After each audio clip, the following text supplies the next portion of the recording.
So we're just wrapping up an exceptional couple of days at Barcelona Drone Center. We've put on a conference with a difference. It's both learning opportunities, but then we've brought it to life with flight demonstrations here at the runway in Barcelona Drone Center's own airspace. But we also had a demonstration of a remote flight, flying a drone from Barcelona in Klagenfurt, 1,500 kilometers away on an Air Systems aircraft enabled by SATCOM over Gotonomi and the Volaris network.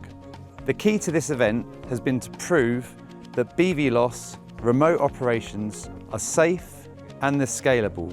We want to move beyond demonstrations, and we've been able to do that across the last 2 days with collaborations within the industry and demonstrating that to the participants. So thank you to all the partners and all the sponsors, from Volant through to Heron, through Dimitor, Viasat, ourselves, and our key partner Videosoft Global.